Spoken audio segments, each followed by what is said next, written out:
You say I don't look at you, I look at that, or I look at you? You do look at me. Oh, okay. Oh, no. This is like my worst side. Can we do something about that? So this is Stephen Palmer. I am with Diana Montford. Today is September 6th, 2018. I almost said 1987. I don't know why that almost came out of my mouth. And we're here. Relax, don't do it. When you want to go to it. Yeah. We are here conducting an interview for the Stonewall Oral History Project. Diana, how about taking about 10, 15 minutes to talk about your childhood, when you were born, your parents, friends? Sure. Self-awareness about sexuality and gender. Okay, I always knew I was trans from day one. I mean, as soon as I was a sentient being, I knew, yes, I'm trans. I was surprised to find when I went to nursery school when I was 4 that I was not a girl. I was like, I'm not? Okay. Well, anyway, but I was born, my original name was Vernon James Campbell Jr. I was born in New York City on May 28th, 1956. My mother, Carmen Campbell, was a writer for 20th Century Fox. Here in New York, she wrote films such as De Gaulle and the Algerian War, and in Spanish, La Vida de John F. Kennedy. My father, Vernon James Campbell Sr., was an engineer, and he invented a collator that was pretty much the industry standard for 10 years. He was pretty good at that.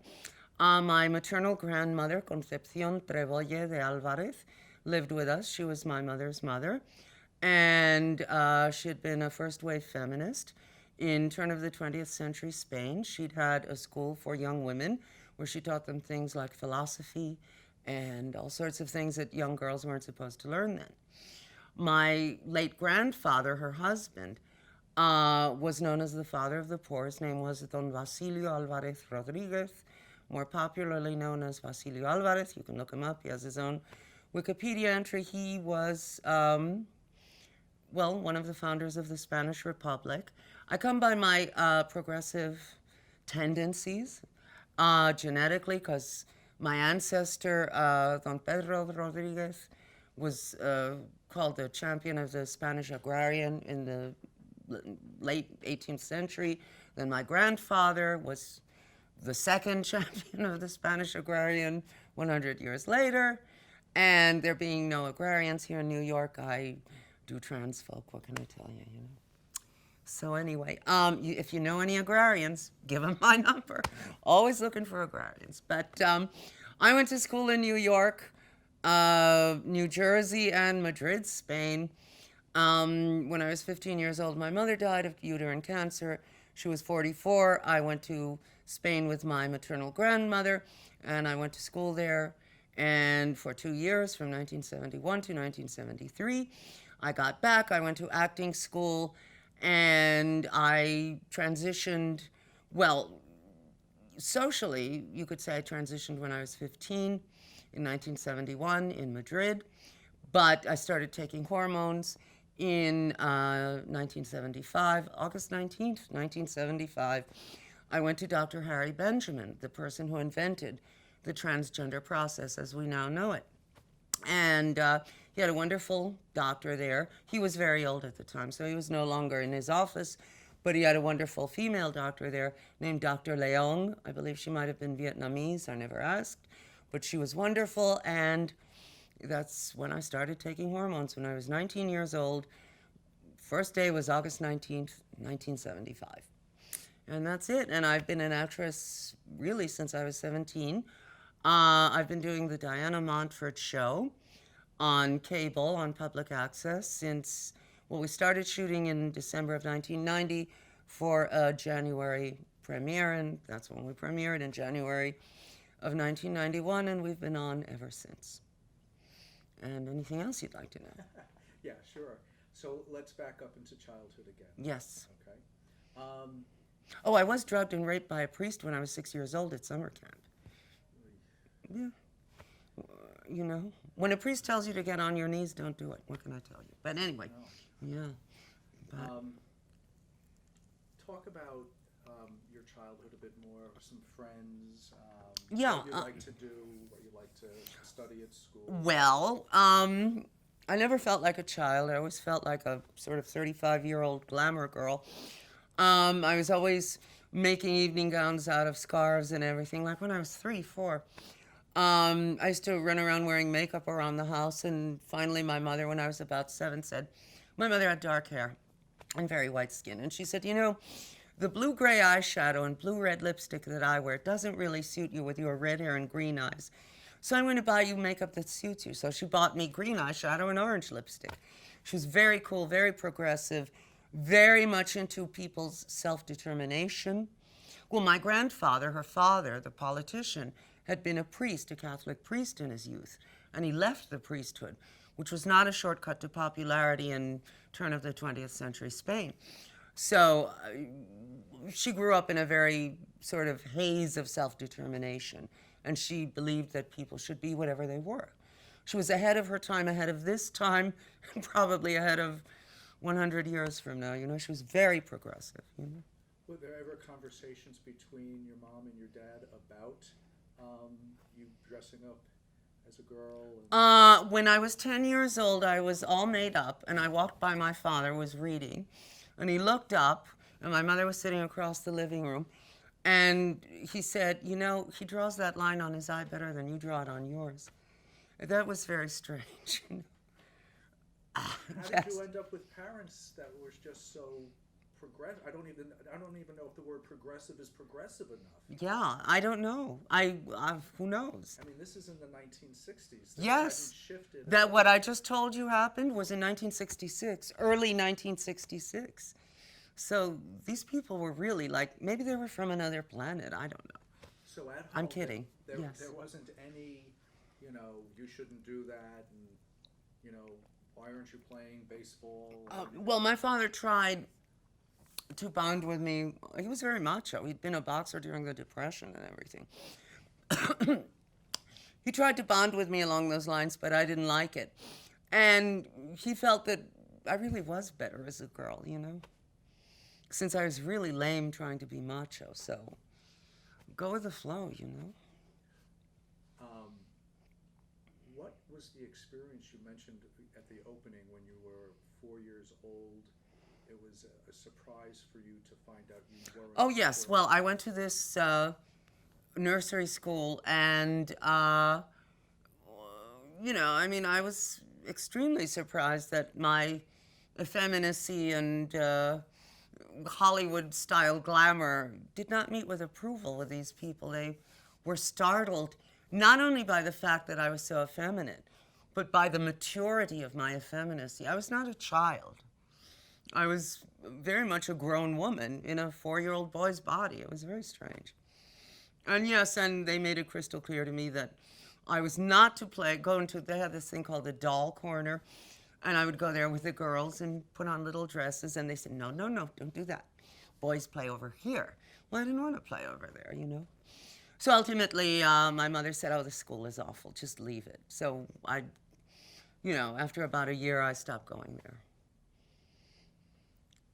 But then you go to school somewhere else. Yes, then I went to Catholic school. Ba-dum-bum. Yes, I went to this school called Saint Jean Baptiste on East 75th, I think it is, here in New York, and they were quite draconian. They were not. The reason I went to Catholic school is that my father felt it would toughen me. Well, mission accomplished. The nuns were all these, you know, neurotic, Joan Crawford crazies who either hated men or wanted men but couldn't get men or wanted to be men or something like that. Anyway, so they were really insane women. And the priests were, they rivaled me in their effeminacy, what can I say? So it was a strange environment.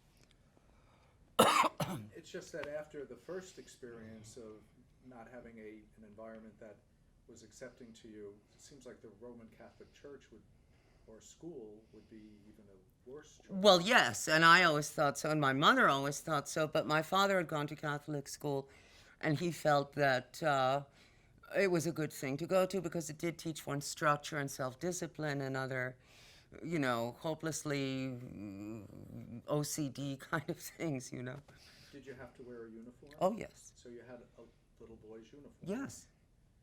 What was that like for you to have to? Oh, I didn't care. I'd come home and glam up, so it was fine. So that during the day it didn't bother you? No, and the girls didn't look any better. I mean, they wore these silly little jumpers and little short sleeve white blouses. So nobody liked the uniform. I'm sure the nuns hated their uniform, so it was fine. I think my Catholic school uniform was my butchest moment ever. Oh, well. I hope you enjoyed it. It was okay. I was happy to get rid of it though. How long did you go to Catholic school? 8 years. Yeah, me too. 8 years. But Without parole, it's awful. Yeah. This is your story though, but I could give the whole like gay male story of being in Catholic school. We have dated priests and lived to tell about it. Yes, you were saying a non-consensual dating, as you know. Yes. How did you do in school? I was okay. I was very glib and smart, so I could bluff my way through a lot of things. I was terrible at math, but I was good at English and certainly history and other things. I excelled in history, actually, so there you go. How about friends?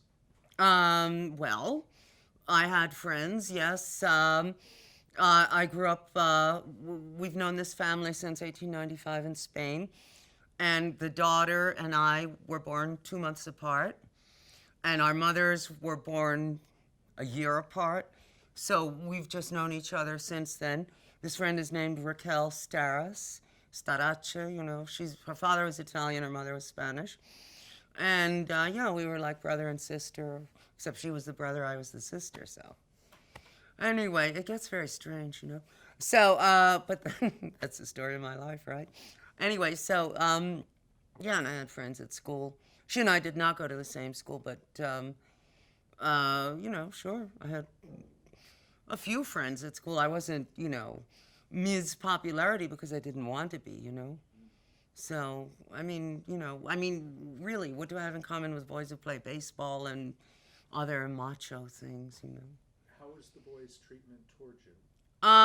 It was fine until I was about 13, and then it wasn't fine. Then they got quite unfine, and, but... The magical age again, it often comes up in the interviews that the moment of puberty, and then testosterone gets going and so on. When you said that you knew you were trans from the beginning, right, from as long as you could remember, Yes. How did that align with the body parts that you had? How did you feel? Okay, until I was about 9 years old, I assumed that everyone had the same body, men and women. Go figure. And I'd seen my mother naked without her knowledge. I'd hide under the bed and watch her put on her girdle and stuff. But so I don't know why I didn't register that, gee, men and women are different, But, so whatever. I'll tell you, I know what you're looking for, but I've never had a problem with being trans. Ever. This was like coming home for me. I had a problem trying to be macho, which I couldn't quite handle. I'm miscast in that role, but I had no problem at all with being trans. And since my family was so progressive, my parents and my maternal grandmother, who lived with us, and had always been groundbreakers. My mother had gone on the stage at the age of 15 to support herself and her parents as a flamenco dancer because they were penniless refugees from the Spanish Civil War. And to go on the stage in 1940 when my mother was a young girl was shocking and outrageous, especially if you were the daughter of a famous politician. But daughters of famous politicians have to pay the rent and eat food, So she did what she had to do. And so my father was from Baltimore and his family hated him for coming to New York. My point is that we were all used to being on outsiders. That's what I mean, And we liked it that way. We were more daring than others. That was my point, Sure. 13, that's 1969 now. And what was your sense of, what was your sexual attraction as Oh, I liked boys, but I also sort of liked girls, but I preferred boys. When I was 11 years old at St. Joseph's, the school I went to later, which was half a block away from the Stonewall, when I was 11 years old in October 1967, a school friend and I were in my room and we started fooling around. Well, the next day, he told everyone that I had seduced him. So, in one fell swoop, I became the school queer, the school slut. I mean, it was not pleasant, you know? But, you know, look, everyone has these stories to tell. Everyone, straight, gay, trans, bi, whatever you are, everyone has difficult moments in life. There's no escaping that, you know? Sure enough. What was it when you were at school in the village? Yes. What When I was 9 years old, we lived on the Upper East Side at 274th Street, which was a show business building. Like Steve Lawrence, Edie Gourmet lived there. Because in those days on the Upper East Side, if you were show business, you were sort of ghettoized because they didn't like you. Like they were afraid you were going to have orgies in the elevator or something. So we were like ghettoized, concentrated in this building at 200 East 74th Street. All the show business folk who wanted to live on the Upper East Side but were showbiz. Ooh.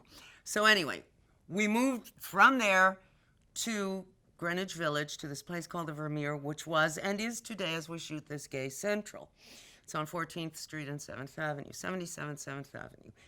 And because my mother was smart and she was worldly and she knew the way things worked, and she knew that this was before Stonewall, this was in 1965, late 65, that being gay, I was gay. There was no way around that. There was no cure, there was no magic bullet. I was always going to be gay. She also knew that the village was fairly safe for gay people, and since I was already 9.5, she had an eye toward puberty coming, and she realized that, you know, I would be much happier in Greenwich Village, as we called it then, the West Village, than I would be on the Upper East Side showbiz building or not, you know? Because I was palpably effeminate, very obviously effeminate, you know? To the point where people were startled to find I wasn't a girl. So, you know. What were your impressions of the village as a young person? Well, when I first moved there in late 1965, it had not yet become, you know, the village in the 60s. I mean, there were still beatniks, but the hippies had yet to make an appearance. I remember one Sunday in December of 1965, my mother and I were in Washington Square Park, and two young people passed by, and she said, "See those people?" I said, "Yeah." She said, "The woman is Joan Baez, the man is Bob Dylan." Yeah, I mean, hello, 1965 in the village, can you believe it? And they're walking around, legends all over the place, you know? So there you go. That's very cool. Yeah, it was. That's very cool. Did you feel more at home in the village than you did on the Upper East Side? Was that something No, that you actually, I recognized? didn't, because I'd spent most of my life on the Upper East Side. So I really didn't. I mean, I thought, wow, this is really wild, you know? I don't like wild. I like tame. I like safe. I like it safe. Wild is too wild for me, you know? That's why you're back up on the Upper East Side Hello, now. exactly right. But an interesting time, certainly, to be in Greenwich Village. From 1965 to 1970. I lived there from December 1965 to September 1970. Thank you, God. If you're going to live in Greenwich Village, do it then. The best 5 years of the village's history so far. Yeah. What was the school? St. Joseph? St. Joseph's School. It was on Christopher Street. It was a half a block away from the Stonewall Inn, famous Stonewall Inn. Now, when the rebellion happened, it was summer vacation. So I wasn't there. I was home a few blocks away. But of course, we were all conscious of it because, you know, there were signs on, say, telephone poles and lampposts, you know, behave yourselves, please, you know, don't fly in the face of authority. That was the basic message from the gay hierarchy, you know? Sounds like the messages from Mattachine Society at the time. Yes, actually, probably they were. You know, I didn't want to be caught reading it too intently because, you know, that wasn't a good thing. It wasn't. It was like social suicide to really, take too much of an interest. Do you remember having a feeling about Stonewall happening at all? Yes, I do. We had riots every day in the village in those days. Um, I actually thought it was sort of a parody of a peace riot. I thought, it's sort of bad taste to make jokes about this. I didn't take it seriously. You could have not, if you told me in 1969 when it happened, this is going to change the entire world and the way homosexuals, as we were called then, are seen, I would, oh, yeah, right, sure, yeah. I mean, unbelievable, unbelievable, It later turned out to be the LGBTQ Boston Tea Party, but at that time, very few people knew that. Did you end up going over toward the Stonewall during those days? Did you walk by?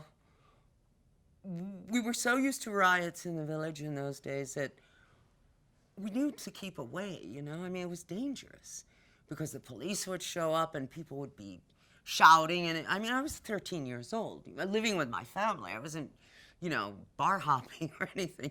So I wasn't going to, go down to a riot site and say, come on.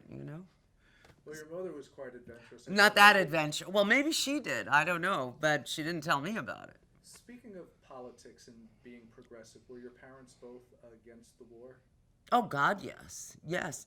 I was going to go to this high school called St. Francis Xavier on 15th Street, and I didn't go because at that time it was a military school.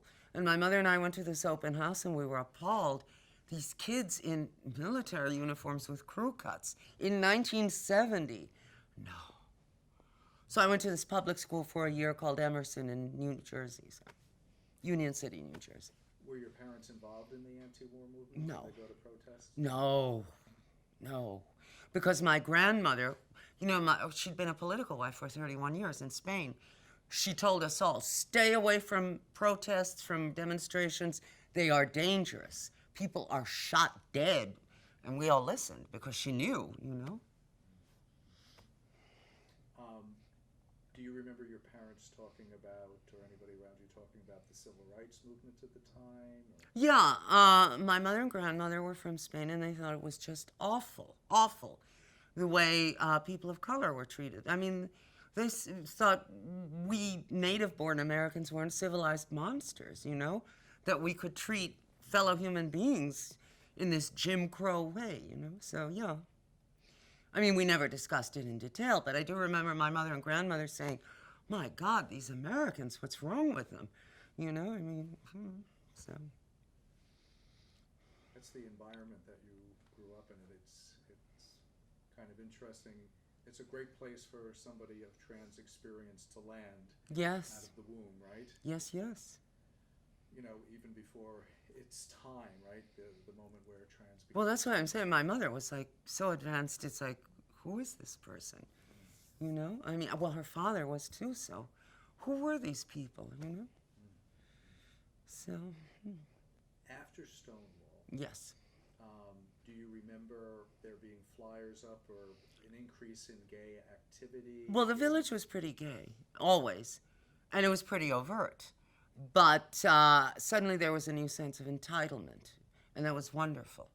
Because before that, it had been a kind of sneaky, giggling, aren't we bad? Ooh. And later it was, God damn it, we have a right to be here as much as anyone else does.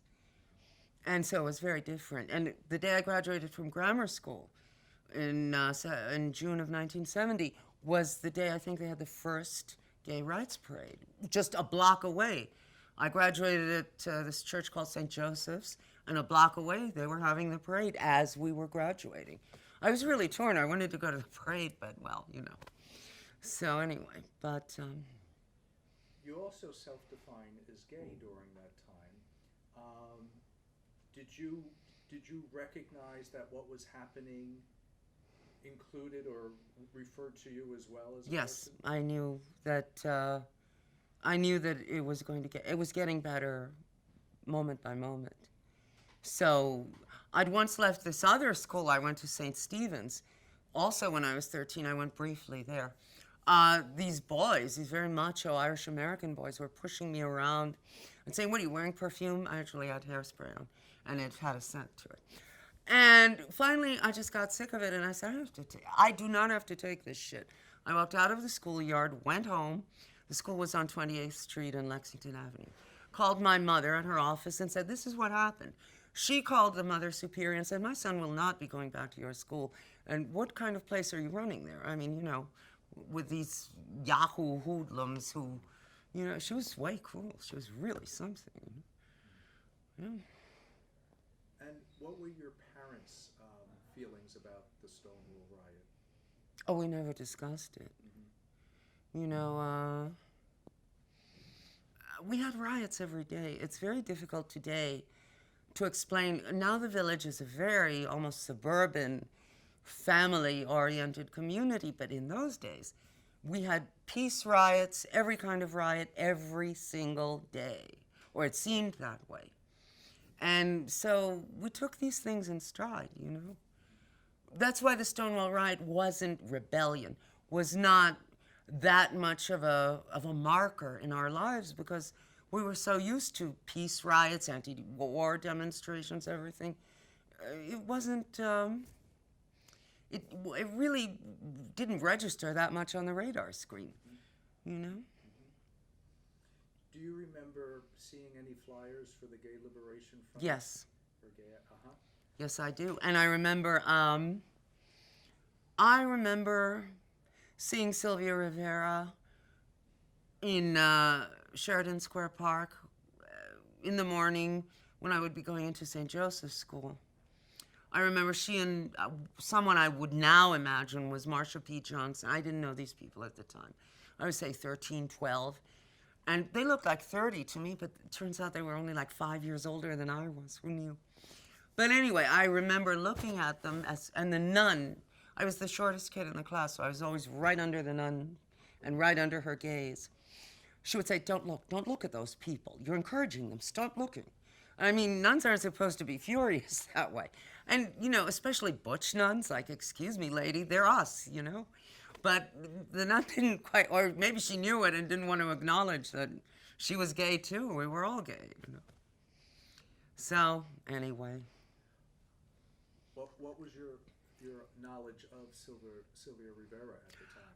Well, I didn't know her. I didn't know her name. I remember she seemed exuberant. She seemed very happy, which was interesting given the rigors of her life, which, I mean, Dickens would have blushed at the horror of it all, I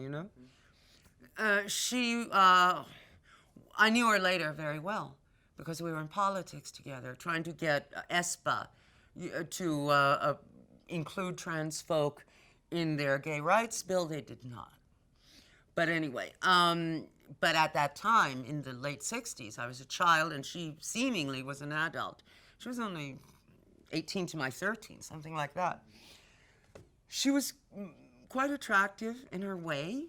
I mean, she looked sort of like Sophia Loren, which strains credibility, but at that time, her horrifying life hadn't left its mark the way it later would, So she was attractive, quite attractive, not, Candy Darling gorgeous, but quite nice looking, and exotic looking, When you saw Sylvia Rivera, what did you feel like that there was any reference point for yourself? Oh God, yes. I that's why I was looking. I knew that would be me.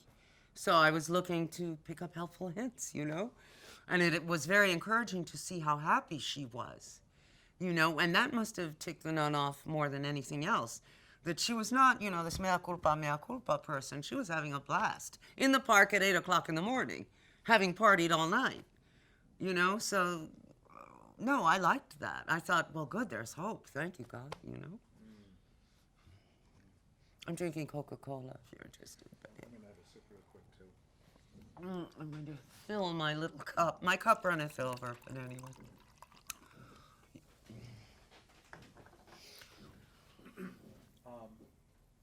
You left New York in September 1970, we moved to this building in Union City called the Doric. No show business, folk, no riots, just New Jersey. We had to live in Union City because my grandmother, who was from Spain, did not speak Spanish, so we always had to live in a Spanish-speaking area, you know. And I went to this wonderful school called Emerson High School, wonderful small town high school, just like what you see in movies about the 50s, except it was 1970, 71. Great teachers, great kids. My mother was dying, sadly, but oddly, it was one of the best years of my life. I loved it, that school. Not that my mother was dying, and it was wonderful. We had a malt shop next door. How banal does it get? It was great, you know. Burners, that was what it was called, yes. And you felt comfortable being yourself? Oh, God, yes. First of all, you could wear your own clothes and let your hair grow long, which I did. And all the teachers were wonderful. They were pretty progressive, too. Except this one man named Mr. Ginsburg, who used to follow me around and swore that I was meeting gentlemen callers in the boys' room. I wasn't. I was smoking Marlboros. But this was his own problem, as we all acknowledged at the time. Like, why does this man think that I'm having sex in the bathroom when I'm 14 years old with other boys? And I mean, he would see me go to the bathroom. He would leave his office and trot right after me. It was like, you need a shrink, Mr. Ginsburg, you know? What was that all about, you know? Let me return to the village just for one moment, something I forgot to ask. When you lived at 14th and 7th, did you know about the alternate university where the Gay Liberation Front started right there at the corner of 14th and 7th? It's the northeast corner building. Would that be right across from the Vermeer then? Where there was this place called Merritt Farms. They sold roast chickens on the and upstairs, I guess. And there was a great pizza place right next to Merritt Farms, where they sold great Sicilian pizza. I saw Dick Gregory in October of 1968. I didn't know who he was, and he handed me a flyer. I was 12. I couldn't vote, but he was nice. And I thought, yeah, at the time I thought nothing of it. Now I realized, my God, legends were dropping from the trees. The place was lousy with legends. It was great, you know. They were all over the place, you know. You tripped over them. It was amazing. How did you view the counterculture in the village? Well, my grandmother said something very interesting. She said, you know, this is fun and this is very interesting, but remember, fashions change.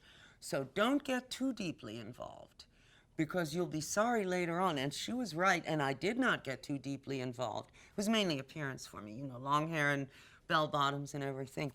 But I did drop acid. I did smoke weed and hash and stuff, and we used to get drunk all the time, and we even sniffed Carbona cleaning fluid now and then out of a paper bag. Do not try this at home, children. But anyway, you know, but it was the hippie era, you know, peace, love, sex, drugs, rock and roll. Do you feel, maybe more in retrospect, because I'm putting the question to you, that the counterculture lent itself to help free gay people as well? At the time they said that. They said, blacks are campaigning for their rights, women are, why shouldn't we? We LGBTQ folk. Everyone knew that the larger counterculture was having a profound impact on the LGBTQ world, you know? So it was common knowledge then in 1969.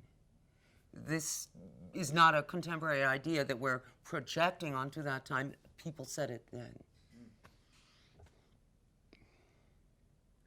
What kind of music were you listening to at the time? My favorite song in 1970 was, I was the strangest 14-year-old who ever lived, was Peggy Lee's Is That All There Is? I was 14.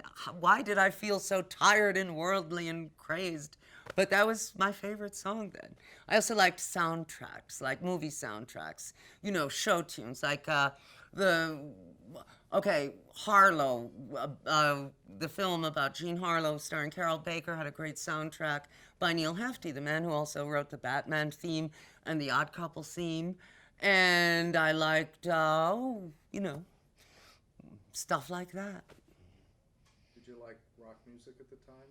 It depended. Some I did, some I didn't. You mean like top 40? Did you go to the Fillmore East? No, a lot of friends. I wanted to go to Woodstock. I said to my father, when I was 13, in July, I said, you know, there's a rock festival coming up. Can I go? He's still laughing. He said, no. Don't even think that's going to happen. No. You know, I could have gone to Woodstock, but I didn't. I'm the one baby boomer on earth who admits I was not at Woodstock. Because everyone was at Woodstock, apparently, you know. Oh, it's like all those people who were going to go to Sharon Tate's that night, the night she was murdered, like a small ballroom, you know. No, I did not go to Woodstock. Goodness gracious. Mm. All right, let's move on into the 70s now. Far out, yes. You graduate high school? No, I dropped out after my mother died when I was 3 weeks after my 15th birthday. So I went to Spain, and I went to the University of Madrid, but I didn't matriculate. I just audited classes to see if I wanted to go. I didn't want to go. They had not a great drama department. I'm sorry, Spaniards out there. But it was very classically oriented, Spanish. I mean, I was now living in Spanish. I now had to learn archaic Spanish. No, that wasn't going to happen. So, no, technically, I have 1 year of high school and like 8 years of acting school, which is a very strange educational background to have. But remember I told you about my maternal grandmother? She was legally a high school teacher in Spain, turn of the 20th century Spain. So I sort of was homeschooled by this brilliant woman who lived with me, or I lived with her, you know, so it was okay. How'd you get along in Spain, being you? Oh, fine. I was like so exotic. I was beyond the pale and a law unto myself, you know. So, you know, everyone's there. Did you feel the Spanish were more accepting than Americans? No, because they hated Americans. And as soon as they realized I was from the U.S., they would say, well, Yankee, you know, imperialism and the base at Torrejón de Ardoz and La Calle Doctor Fleming. This was a notorious street where young Spanish girls would disappear, where evil American servicemen would teach them things they shouldn't know, you know. But anyway, it was, they liked me. And my cousin, Maribel, who was 5 years older than I am, she was sort of complicit in my sort of passing as a woman. And one day I was running down a train platform and she was with me, and by accident I bumped into this older lady and she screamed, "Hey, meleno," which meant long hair. And Maribel stopped and said, "How did she know you were a guy?" I said, "Keep walking." You know, so whatever. I apparently come from a total family of complete perverts. What can I tell you? Thankfully. Yes, thank God, and thank Goddess. Do you think we can take a break soon? We're going? Yep. Okay. Yes, I shall fix my pout, my listi, as my grandmother used to call it. Talk to me. Tell me all about it. My phallic lipstick. MAC, myth. Myth is the color of the lipstick. But I guess the next part I'd like to talk to you about is in the 1970s when you start becoming politically involved in gay or trans issues, and who that was with and what it was like for you. Well, I actually wasn't. I was living in New Jersey in Palisades Park at the time with my grandmother, and she was declining. She died at 94 in 1984, almost 94, but she would have been 94 that year. And then we moved to Paramus with my father. So I wasn't tremendously political. I was, however, coming into Manhattan to go to auditions and acting class, but that, alas, was the extent of my involvement with. I later became political in the 90s and aughts and today, but I was not tremendously political in the 70s, you know. And also, trans folk had no rights in the 70s, none. So everyone tried to be stealth. You did not wear a sign saying no one knows I'm not transsexual. This was not good. I mean, you did your best to blend in and not cause problems, in quotes. Do you remember the attitudes of other gay people about trans in the 19... Yes, that I very clearly remember. I remember that many trans folk, both gay men and lesbians, despised trans folk, certainly trans women, and it was difficult to be. I mean, we were not only being despised by, the straight hegemony, we were despised by the gay and lesbian contingent. Do you remember any of their reasoning for that at the time? No, I really don't. I remember I was once dancing with a lesbian at a club called Les Jardins, which was before Studio 54. There was this club called Les Jardins. It was in the Hotel McAlpin. And I was dancing with her, and it hadn't come up that I was trans. And then she realized I was. And this was a very nice, probably 50-something-year-old gray-haired lady in a red velvet blazer. Probably I think she told me she was a scientist. She said, someday I'm going to get you when you're all alone, and I'm going to cut you up. Excuse me? Like, could we relax here? All because I was trans and I'd been dancing with her, i.e. I had fooled her, and she was not happy about that. I just took it for granted that given where we were, she would sort of automatically know I was trans, But she didn't. Why would you think she would automatically? Well, it was a very LGBTQ friendly nightclub, and one would imagine. This was before hormones, so I was like 17. I didn't realize I was that good at it, But hey, go figure,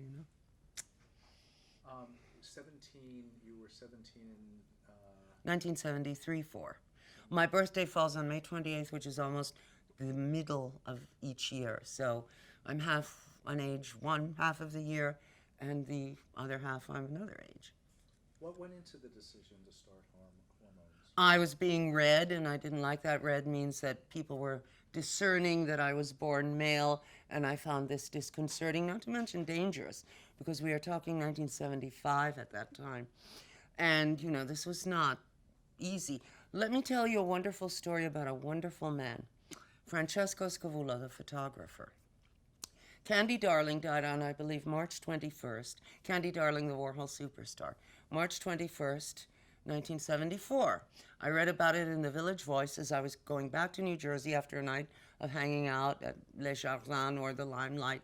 The Limelight at that time was on 7th Avenue. It wasn't the famous Limelight in the church that would later happen. Anyway, so I called him. I went back to New York the following Monday. I guess this was a Friday. And I basically waylaid him in his townhouse. He was a world-famous fashion photographer. I said, oh, I'm the new Candy Darling. He said, no, you're not. She was very beautiful. Ouch. Oh. Actually, he didn't say that. His assistant, Sean Burns, said that. But I asked him for beauty advice and career advice, and he gave it to me. This is Francesco Scavullo. He was a great guy, wonderfully nice. This was also before hormones, and he was just really nice. I look better now that I've been on hormones, and learned to do my makeup and everything. But he was very, very nice, Francesco Scavullo. Sean Burns, the jury's still out on him, But whatever. That was apropos of nothing, wasn't it? Oh, dear. Yes. That's fine. Okay. No, it's coarse, but okay, yes. Ba-dum-bum. Gotta be quick. Yes. I want to go back. Oh, spit it out, baby. For one moment. Yeah.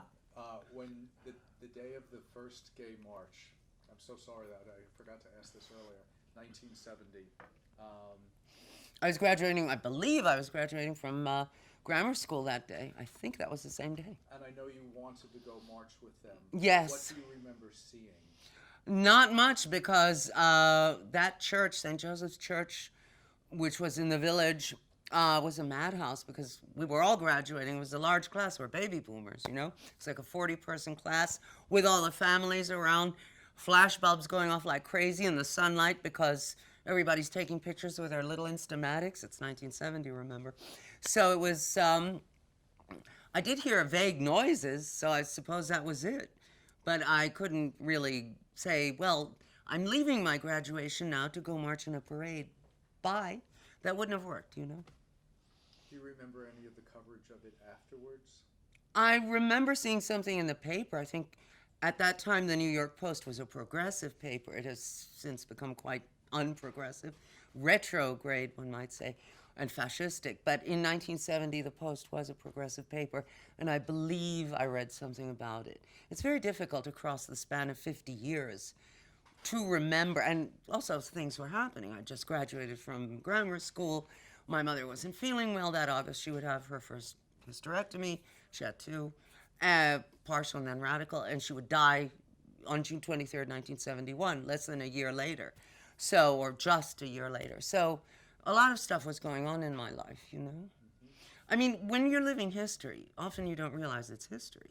You're living your life. And then decades later, you realize that was history. It's interesting you say that because Jerry Garcia from the Grateful Dead was talking about Woodstock, and he said at the moment he could sense the historicity of the moment. That's great. Which, as you said, in most cases you don't. People will ask me about the early 80s in the East Village, and at the time I was just sad that it wasn't the late 60s. You know, I didn't know that I was in the middle of a punk movement. You were also in the middle of the Titanic going down because suddenly everyone would have AIDS, Yeah. Yeah. which I never got and you never got, thank God. Yeah. Even though I was in Frigid Catholic school bitch that I am. So anyway, yes, you were saying. Talk about continuing to transition and your experiences. Well, I'm an actress, and I once taught at a modeling school. I was director of makeup at the Barbizon School of Modeling in Paramus, New Jersey. I was fired for telling the fat girls it's okay to be fat. They used to have these weekly weigh-ins, and the girls would cry, and I would say, "Don't cry. Marilyn Monroe, Mae West. They had beautiful, womanly figures. It's fine." Anyway, the directress said, "Look, we need to weigh them every week. And they can't be comfortable being fat." I said, "You're torturing these kids." She said, "Well, don't worry about it. Find another job." I got fired for telling fat people it's okay to be fat. So don't go to Paramus, you know? Oh, mercy laugh, I see. I can tell the difference, yes. I'm on a sugar high. I'm drinking Coca-Cola. It's crazy. Through those years, do you remember any other interactions with Sylvia Rivera? Oh, God, yes. Not through those years, because I was living in New Jersey, being fired from the Barbizon School of Modeling and everything.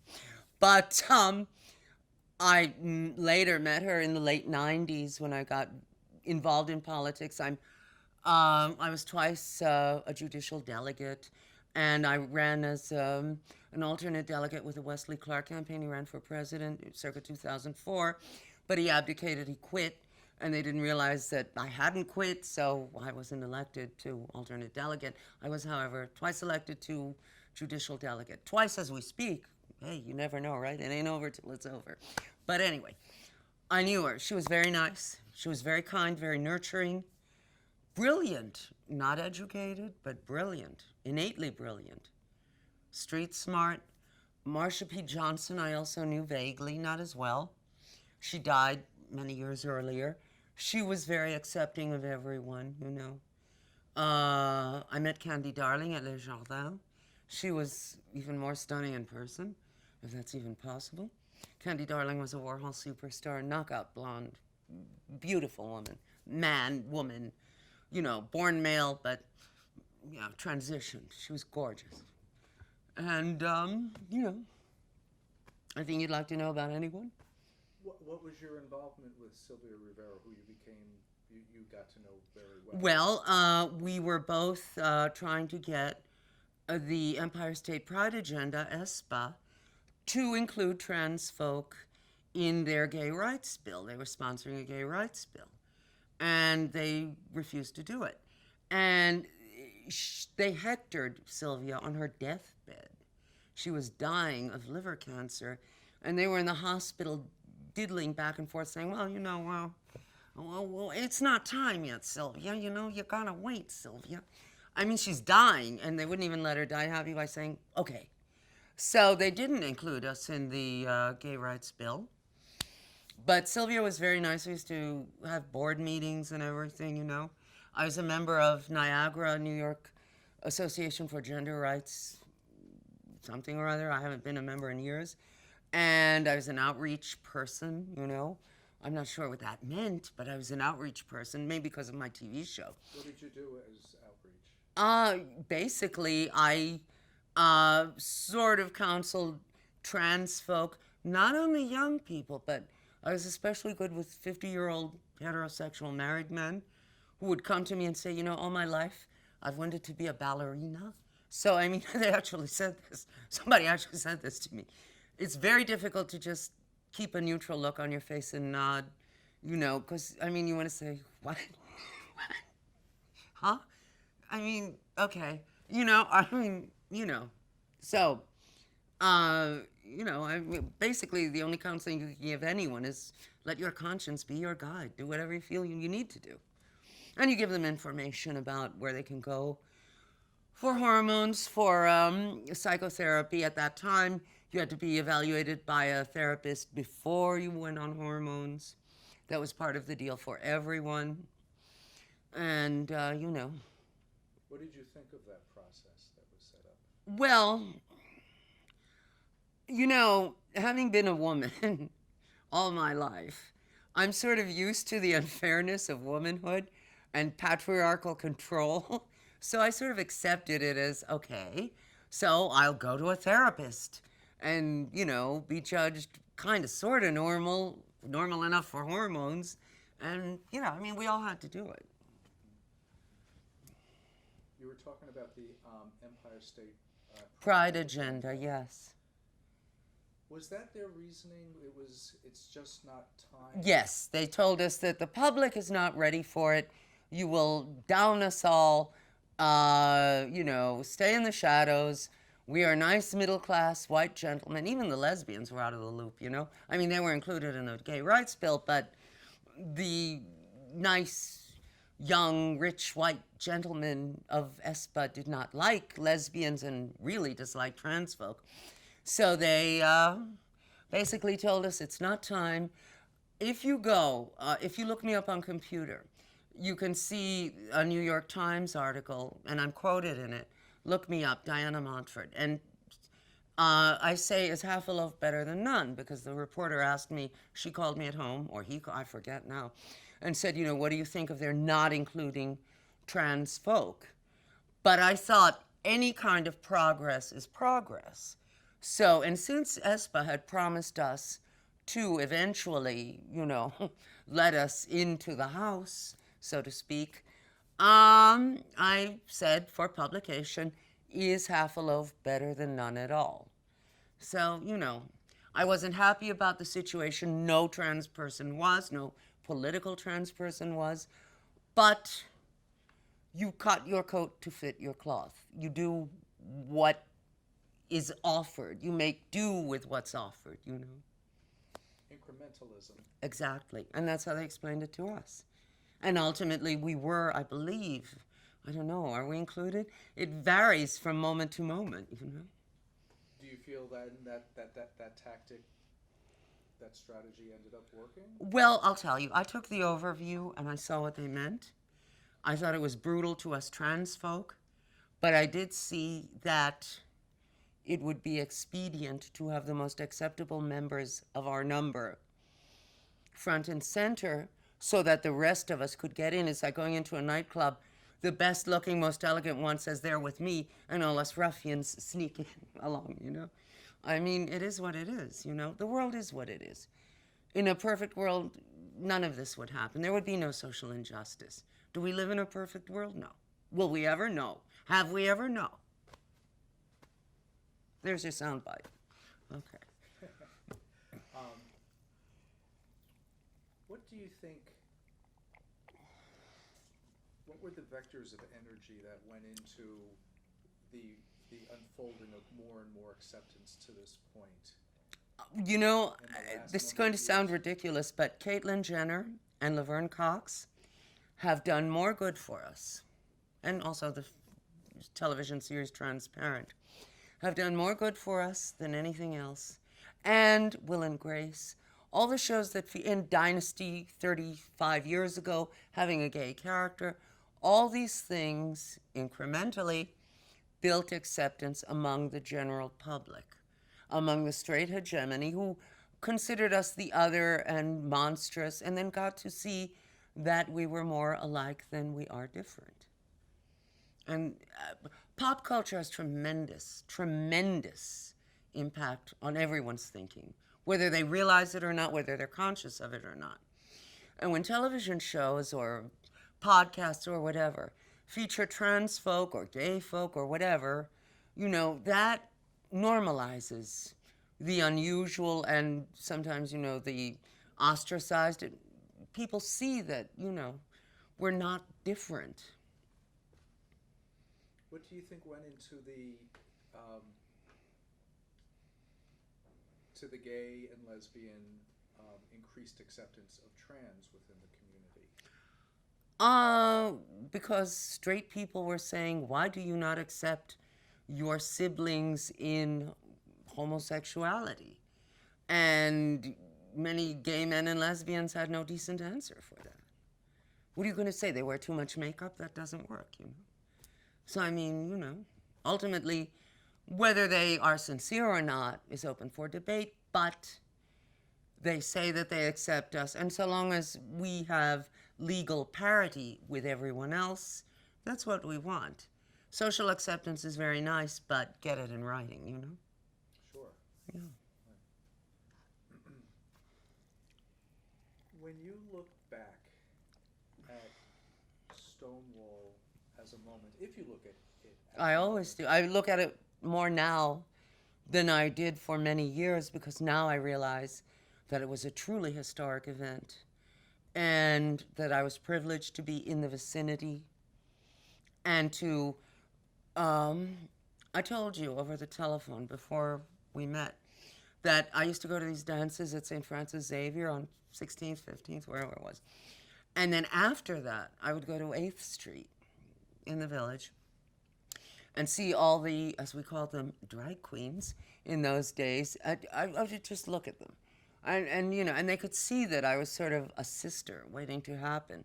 And they were very nice to me and very nurturing. I mean, I didn't talk to them at length because I was a child and they could get in trouble. I could get in trouble, but with the police, I mean. But I would look around and, there was this place called Orange Julius on 8th Street. It was this horrendous fast food dump. And that's where a lot of drag queens used to hang out late on a Friday night, And that's when I would see them after these dances. I would leave my friends to do whatever they wanted to do, and I would go do what I wanted to do, which was check out the local talent and see who I was going to be in a few years, Two things. I have to go back to Orange Julius. Was that at the corner of 8th and 6th?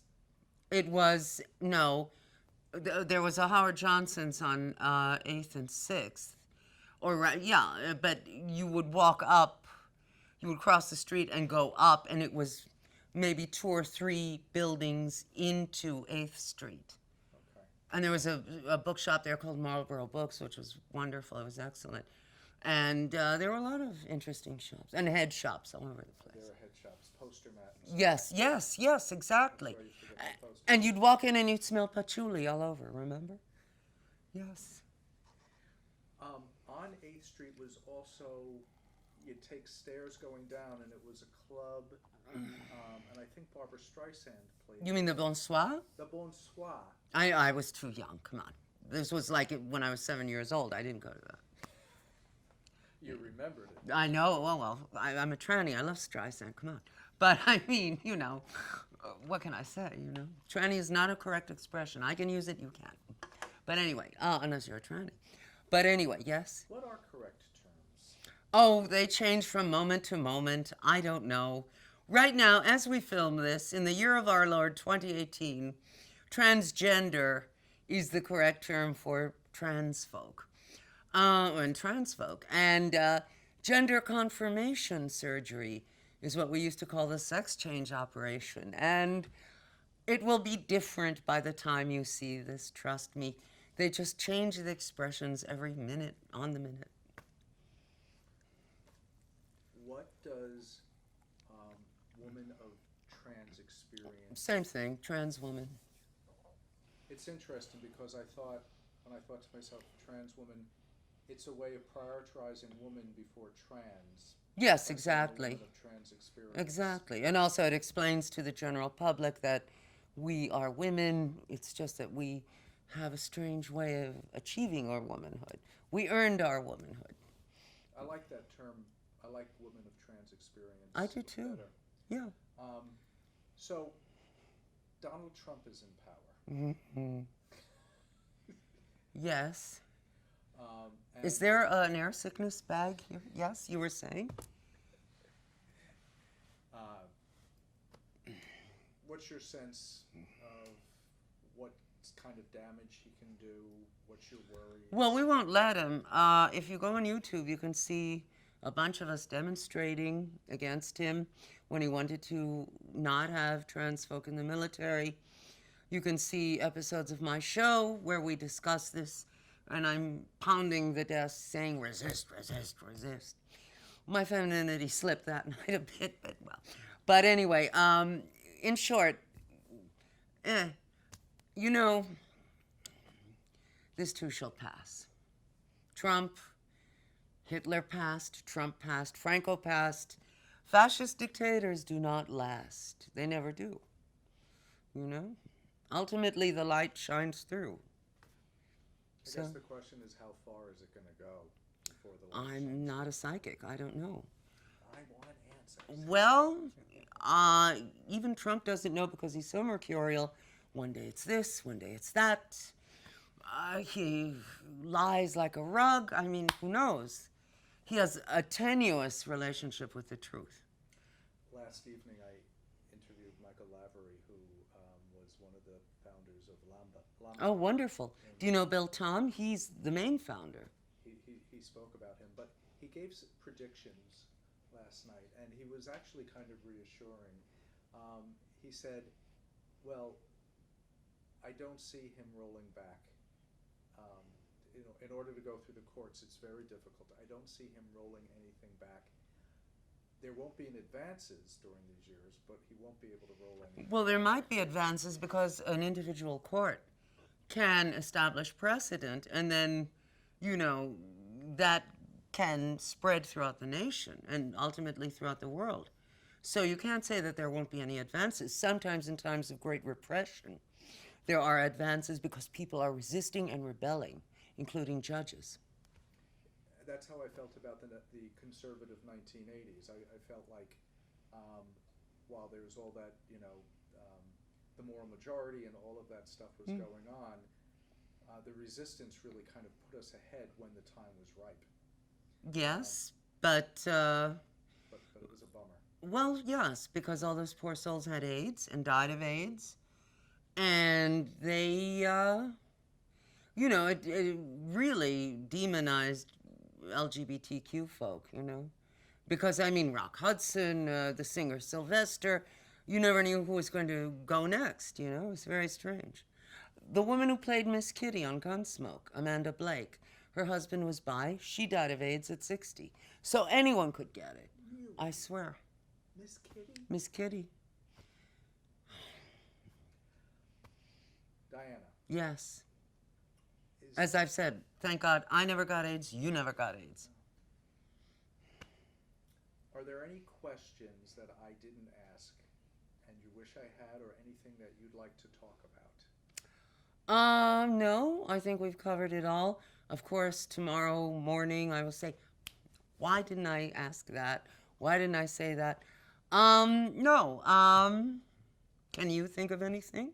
Can anyone here think of anything? Anybody have any questions that they'd like to ask? Feel free. No, that was great. Okay, well, I guess we're done. Thank you very much. My pleasure. What do you think about the Stonewall? What do I think about the Stonewall? What? And we asked that. Okay, yeah, I didn't hear that. Okay. No, it's fine. Yeah, it was wonderful. Well, thank you so much. Good show. Good, my pleasure. May I request 30 seconds of just silence? Oh, yeah. Of